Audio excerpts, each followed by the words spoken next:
¿Qué evidencia científica hay sobre, en general, cómo vive culturalmente hablando el ecuatoriano y cómo contribuye este estilo de vida a su sistema inmunológico? Porque, a ver, entiendo que cuando viene el típico justo amigo español o mexicano, come algo acá y como que le cae súper mal el estómago, ¿no? Correcto. Porque no está acostumbrado a este tipo de cosas. Y asimismo, habían ciertos casos en las noticias que salía, fallece físico-culturista. Correcto. Y la percepción de la gente que este hombre grandote que ejercitaba mucho y que supuestamente tenía las defensas altas, fallecía. Entonces, ¿cuál es la realidad acerca de cómo estaba nuestro sistema inmune? Claro, la realidad es, y voy a ir desde lo más simple. ¿Por qué se moría el físico-culturista y se moría la persona atlética que no fumaba, que comía lechuga y vegetales toda su vida y era el más sano? Se moría de COVID, mientras que el gordito, obeso, fumador, alcohólico, le daba COVID y no era sintomático. Eso es uno de los problemas comunicacionales que nos generaron más lío. ¿Pero por qué pasa esto? Por la idiosincrasia del cuerpo humano. Y el COVID-19, la enfermedad, mata, no el virus, mata la hiperrespuesta inflamatoria que teníamos en aquel entonces. La analogía que yo la uso es la picadura de abeja. A mí me pica una abeja, me duele el dedo, a una persona le puede matar. Y es por la hiperreacción inflamatoria. Entonces, eso pasaba con el físico-culturista o eso pasaba con el atlético que se moría por COVID. Ahora, sistema inmunológico de los ecuatorianos, ¿es más fuerte que el de los hindús o el de los indios de la India o de los estadounidenses? La respuesta es que no. El sistema inmunológico está ahí por algo. Y hay una teoría de la higiene relacionada a la salud pública. Un medio ambiente con muchos microorganismos hace que tu sistema inmunológico se prepare, forme anticuerpos y defienda a tu organismo. Obviamente, si es que puedes evitar que uno de estos organismos mortales te mate, pues lo evitas a través de medidas de prevención, entre esas las vacunas. Pero claro, en el contexto ecuatoriano a veces lo tomamos de chiste. Mi sistema inmunológico está totalmente diseñado para aguantar a una bacteria de tifoidea en una comida. A mí no me hace nada y a mi tío que viene de Estados Unidos le manda al hospital. ¿Por qué sucede esto? Hay un mecanismo que se llama la transición epidemiológica. Nosotros hemos, cambiado la forma en que moríamos. Hace 200 años, en general en el mundo, en Londres, la gente se moría por cólera, por enfermedades infecciosas. Visualízate tú un Games of Thrones en esos lugares donde están todos en lodo, no tienen baños, no tienen letrinas y bueno, todo hecho una porquería. Todo esto mataba de enfermedades infecciosas y la gente dice, ahí no había cáncer, porque ese es otro de los argumentos. Dicen, mira, ahora hay mucho más cáncer que antes. Antes no había, son estas vacunas las que causan cáncer. Entonces yo les digo, claro, antes no había cáncer porque la edad para que te dé cáncer en general aumenta el riesgo desde los 50 años. Antes no llegabas a los 50 años. Claro. No te morías de cáncer porque te morías de diarrea a los 20. Entonces, en esa lógica es que el sistema inmunológico nuestro ecuatoriano todavía está en una etapa de transición. Estamos entre, ya no somos 1800, ni tampoco somos Suecia, que nadie se enferma de diarrea, pero en cambio tienen eczemas alérgicos a enfermedades crónicas.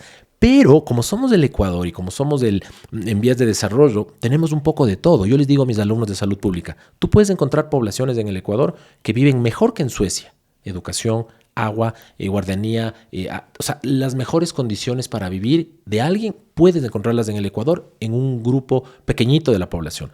Pero también puedes encontrar poblaciones que viven peor que alguien que vive en Haití. Es decir, no tienen agua potable, sus excretas a la basura. Todo eso es del Ecuador. Entonces, en ese contexto, nosotros tenemos un sistema inmunológico que está luchando todavía por los parásitos, contra la taza que no estuvo bien lavada, contra la comida que tiene un poco de bacterias. Si tú te pasas muy rápido al otro contexto, yo viví en Canadá y por esto lo sé, todo es tan limpio que tu sistema inmunológico se aburre hasta cierto punto y empiezan a aumentar las enfermedades autoinmunes. Acuérdate tú, hoy la gente ya tiene intolerancia a la lactosa. La gente tiene hoy intolerancia al gluten. Hoy la gente tiene alergia al maní o al chocolate. Algo que era muy raro antes porque nuestro sistema inmunológico estaba enfocado en la bacteria, en el parásito, en la ameba. Y esa teoría de la limpieza se la ha puesto a prueba, inclusive en estudios experimentales, donde han inoculado tenias o parásitos en un grupo poblacional de gente y han reducido el riesgo de enfermedades autoinmunes en esa población. Ojo que no digo parasítese para tratarle, Pero esa es la relación. Nuestro sistema inmunológico obviamente está más capacitado porque está más puesto a prueba. Pero esto no es que sea bueno, porque aquí la gente me dice, y es uno de los argumentos más difíciles que me ha tocado enfrentar, deja que mi sistema inmunológico haga lo suyo. Él sabe cómo está, somos seres humanos, él va a generar anticuerpos y se va a curar. Yo le digo, sí, tienes toda la razón, va a generar anticuerpos y se va a curar en los pacientes que sobreviven.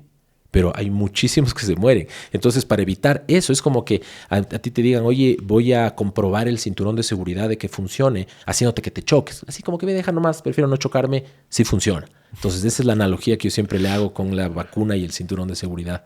Claro, es súper interesante porque nosotros tenemos una mascota, como le viste, un chihuahua, que generalmente, como es bastante efusivo, tiende a lamernos en la boca.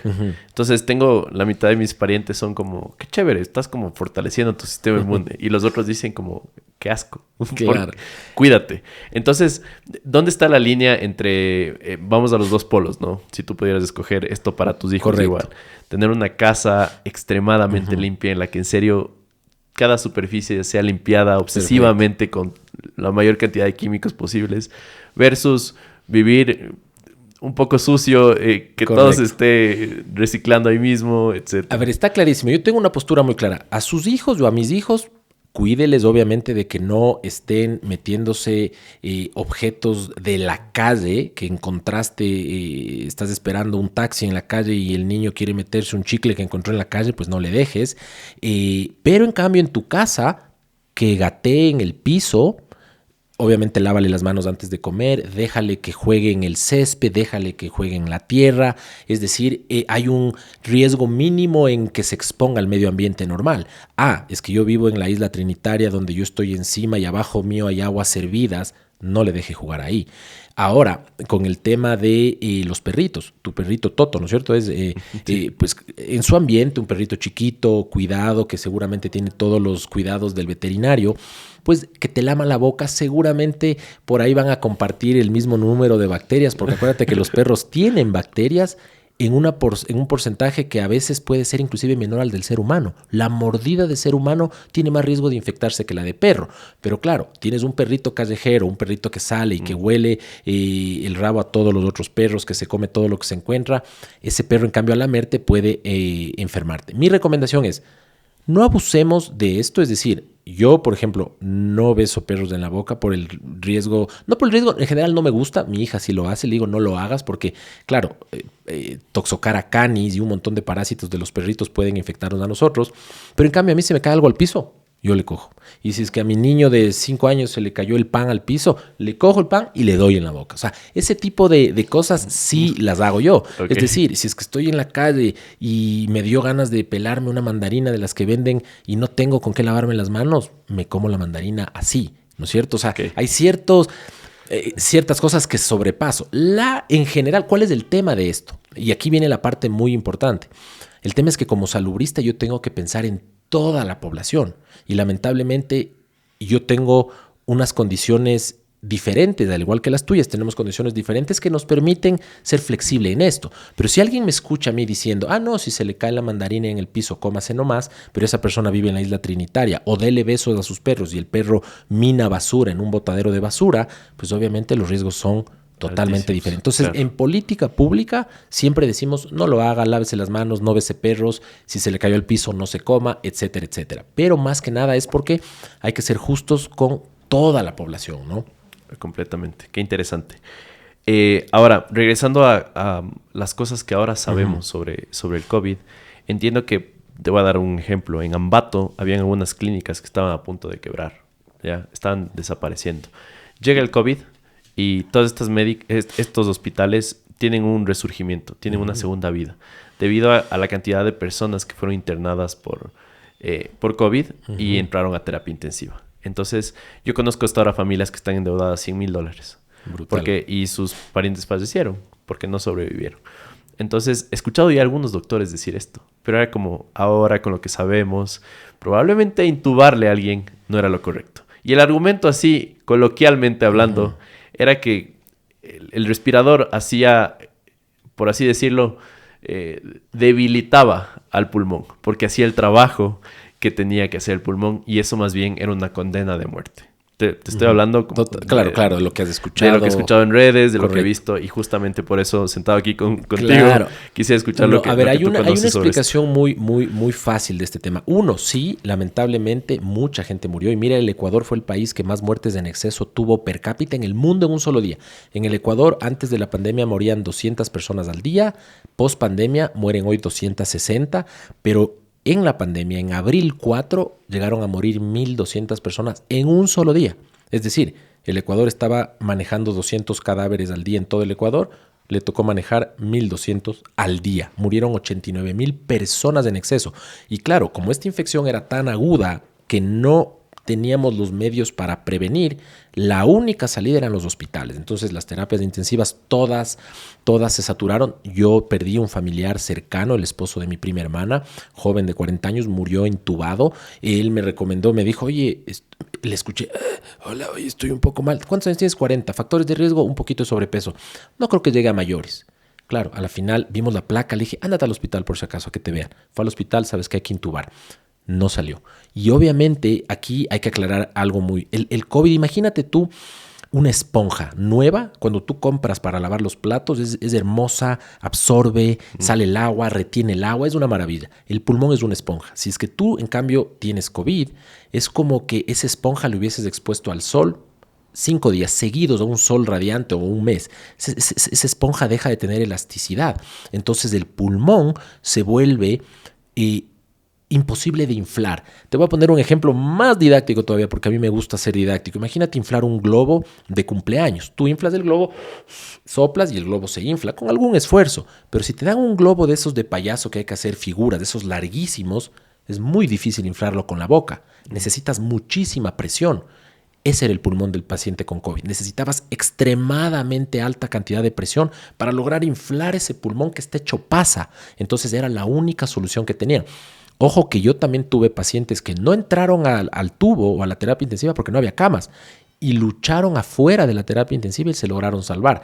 Pero definitivamente el tubo salvó más vidas de las que mató. Porque obviamente esa persona que llegaba a dudar si necesitaba tubo o no, era un caso extremadamente grave de COVID que lo iban a matar. Y claro, hoy sabemos que en algunos casos, claro, ¿cuál es el tema? Yo como familiar de mi paciente, Imagínate, que sé que se iba a morir, claro, me dicen, oye, prefiero que se muera en la casa y que no lo intuben y me quedo esos 10 días con él sufriendo mientras él se ahoga, porque así suena feo decirlo, se ahoga en vida y tal vez pueda salir o que se me haya muerto y yo nunca me pude despedir, porque esta fue una parte brutal del COVID que en ese caso tú te enfermabas y eso le pasó a mi prima y a muchísimas familias más. Es como que me voy al hospital, mi hijo, ya regreso. Y no me despido de mis hijos porque estoy con COVID y tengo miedo de infectarles. Y nunca regresaste. Y eso fue muy dramático para muchas familias y eso generó muchísimo daño. Y claro, hoy si a mí me dicen, de mi primo, me hubiesen dicho, oye, le hubieses mandado al hospital. Le digo, claro, hoy conociendo, digo, hubiese preferido que se quede en la casa con sus hijos y sus hijos tal vez no se hubiesen muerto porque eran jóvenes, pero él seguramente se hubiese muerto también en la casa. Claro, nunca lo sabremos, ¿no? Nunca lo sabremos, pero ahí está el trade-off. Te hubieras muerto con él, acompañándole en su lecho de muerte, y yo se hubiese preferido eso, a que se muera hospitalizado, sin ver a nadie, sin que nadie te vele, sin que nadie te dé ni los santos óleos para los católicos. Entonces, la pandemia fue una cosa horrible y que marcó a muchas vidas, y eso es lo que hay que explicarlo. Pero en general, la terapia intensiva fue una ayuda para los que necesitaron. O sea, sí ya estaba. Y acuérdate tú que una terapia intensiva es mortal con o sin tubo. Cada día que tú estás en una terapia intensiva, cada día tu probabilidad de muerte sube al 5%, por cada día que estés.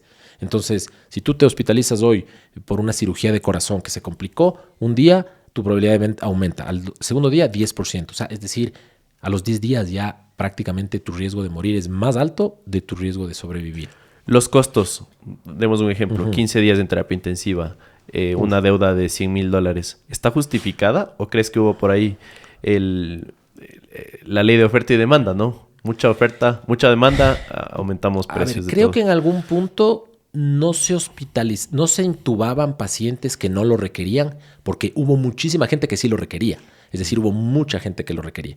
En mi caso particular, en algunos poquitos casos, yo creo que se tomaron medidas incorrectas para por ejemplo, sacar a pacientes de terapia intensiva antes de hora. Es decir, hubo un punto en el que a este paciente joven, mira, parece que está respondiendo, saquémosle el tubo. ¿Para qué? Para que entre otro paciente y entre otro. Y entre otro, y entre otro. Entonces, eso pudo haber complicado el tema ahí sí dependiente de la oferta y la demanda. Es decir, tuve este caso particular que, para mi punto de vista, le extubaron muy rápido. ¿Por qué le extuban más rápido si estaba en terapia intensiva?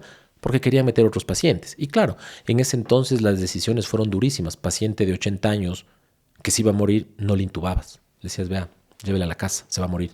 Y dejabas esa cama libre para alguien que tenga más posibilidades de vivir. Si me preguntas, ¿hubo sobreuso del sistema sanitario? En algunos casos creo que sí, no de forma voluntaria. Mira tú que es difícil hablar de un gremio que ya sale del gremio médico y entra al gremio empresarial de clínicas y hospitales, pero creo que sigue habiendo y siempre ha habido sobreutilización de recursos. No por el hecho de voy a hacer plata a costa de, sino que si es que puedo hacerla, ¿por qué no? Por ejemplo, vas a un hospital privado en el Ecuador, te preguntan, ¿tienes seguro sí o no? Sí, sí tengo. ¿Qué seguro tiene? Ah, tengo AAA. Ah, no, pues, o sea, usted le hago, pero hasta tomografía del ojo por si acaso haya esto, porque su seguro va a pagar. Entonces sí hay una sobreutilización de los recursos y claro, con el COVID pues se aumentaron. Y ojo, esas clínicas de Ambato que casi quiebran y que después ya no quebraron y que te dejaron deudas enormes porque la terapia intensiva puede costar de $1,000 a $3,000 al día, van a seguir existiendo hoy clínicas porque la COVID dejó secuelas y los casi 10 millones de ecuatorianos que tuvimos COVID, ahora se estima que somos casi los 17 millones, vamos a tener secuelas post-COVID que van a obligar a que tú vayas al hospital.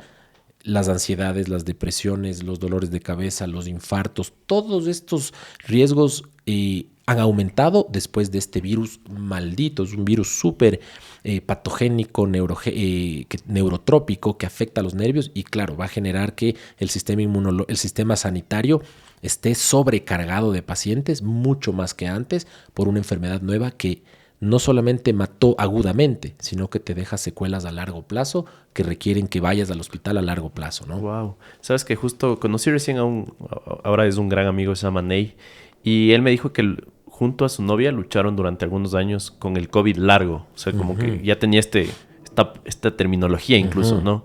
De su novia que prácticamente tenía una depresión de la que no podía salir por este COVID largo. Entonces, él termina con ella porque se volvió un tema insustentable en su relación. Pasaron años como luchando por esto.